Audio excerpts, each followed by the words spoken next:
Hello दोस्तों, मैं मनोज शर्मा अपने चैनल इंग्लिश मेटामॉर्फोसिस से एक बार फिर एम.एच. अब्राहम के लिटरेरी टर्म में द ओड टाइटल की चर्चा पिछले वीडियो में मैंने की थी और उस वीडियो के माध्यम से मैंने ओड और काइंड्स ऑफ ओड में डोरियन और पिंडारिक ओड की चर्चा की थी। दोस्तों, मैंने ये भी चर्चा की कि इसके क्या फीचर्स होते हैं। स्टोपी, एंटी स्टोपी और इपोड की भी दोस्तों मैंने चर्चा की थी। आइए आज ओड पार्ट 2 में हम स्ट्रोफी को जानते हैं। स्ट्रोफी क्या होती है दोस्तों? जिसमें dancer takes anti clockwise turn, जिसमें जो नृत्य करने वाला होता है वो जो अपना एक्शन करता है या जो मूवमेंट करता है वो किस दिशा में करता है? Anti clock turn, anti clock दिशा में घूमता है दोस्तों। दूसरा एलिमेंट है एंटी स्टोपी। क्या है दोस्तों? एंटी स्टोपी। एंटी स्टोपी क्या होता है? जिसमें डांसर टेक्स क्लॉकवाइज टर्न। कैसा टर्न करता है? क्लॉकवाइज में करता है। उसे हम क्या बोलते हैं दोस्तों? Antistrophe. तो एंटी स्टोपी में आपने क्या जाना कि डांसर टेक्स क्लॉकवाइज टर्न और मोमेंट। स्टोपी में क्या जाना हमने कि dancer take anti clockwise movement. अब तीसरे टर्म की चर्चा करते हैं, इपोड। इपोड क्या है दोस्तों? No turn and dance still.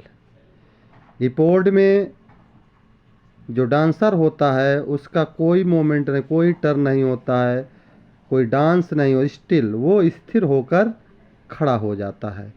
तो स्टोफी, एंटी स्टोफी और इपोड जो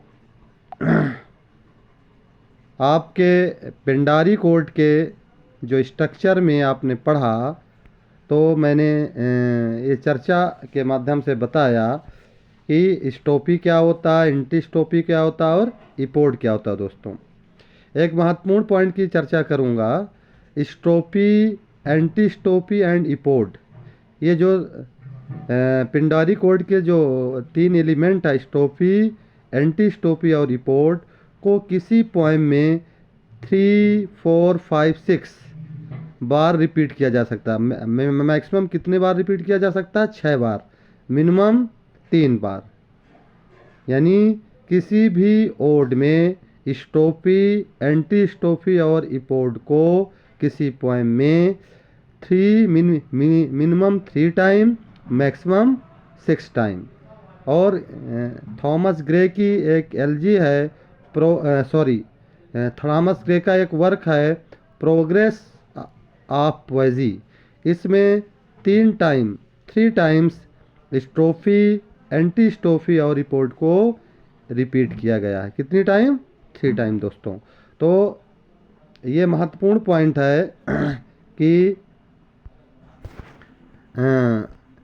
किसी भी पोएम में स्टोफी और एंटी स्टोफी इपोड को मिनिमम 3 टाइम और मैक्सिमम 6 टाइम रिपीट किया जा सकता है। और उसका एक मैंने उदाहरण भी आपको दिया कि गे की जो प्रोग्रेस ऑफ पोएजी है, इसमें 3 बार स्टोफी, एंटी स्टोफी और इपोड को रिपीट किया गया है। आइए दोस्तों, पिंडारी कोड के नेक्स्ट टाइप की चर्चा करते हैं, जिसका नाम है द लेस्बियन और होरेशियन ओड। क्या नाम है? द लेस्बियन और होरेशियन ओड। इसके पहले पॉइंट की चर्चा करते हैं, इट फ्लोरिस्ड। ये जो ओड है लेस्बियन या होरेशियन ओड, फ्लोरिस्ड हुई यानी फली फूली in the island of Lesbos. कहाँ पे हुई थी? आइलैंड ऑफ लेस्बोस में। इसका जो ये जो फ्लोरिस्ड हुई थी ये ओड, ये आइलैंड ऑफ लेस्बोस में हुई थी। Horace and Catullus practised this form, so called it Horatian ode. Horace और कैटलस ने इस ओड को प्रैक्टिस किया था, इसलिए इस ओड का नाम क्या पड़ा दोस्तों? Horatian ode. क्या पड़ा? Horatian odd.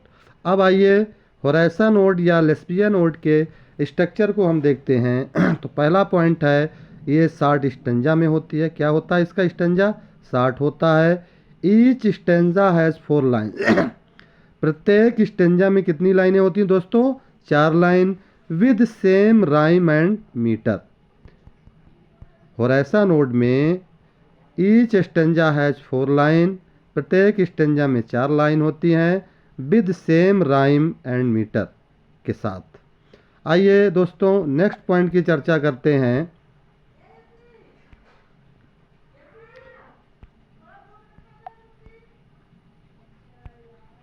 आइए दोस्तों नेक्स्ट पॉइंट की चर्चा क्या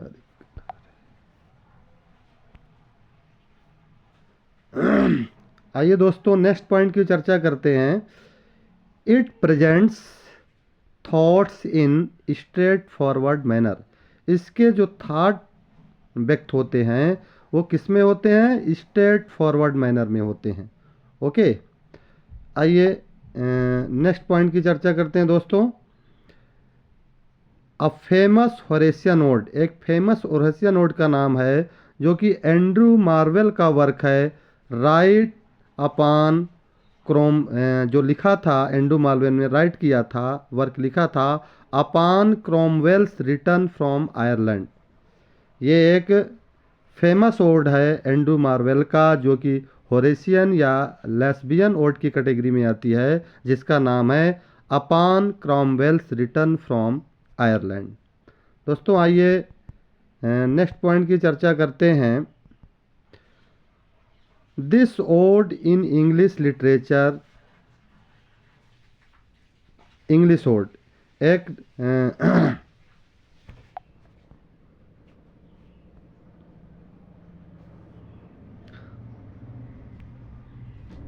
हाँ दोस्तों, आइए आगे चर्चा करते हैं हम। The ode in English literature oblique English ode. तो English ode break the classical ode. English ode break the classical ode. तो क्लासिकल ओड और पिंडारिक ओड, या हम क्लासिकल ओड को ही हम पिंडारिक ओड कहते हैं। अब इसमें दोस्तों क्लासिकल ओड और पिंडारिक ओड में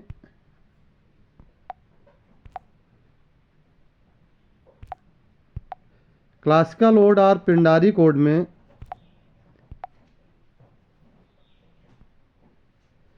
क्लासिकल और पिंडारिक ओड में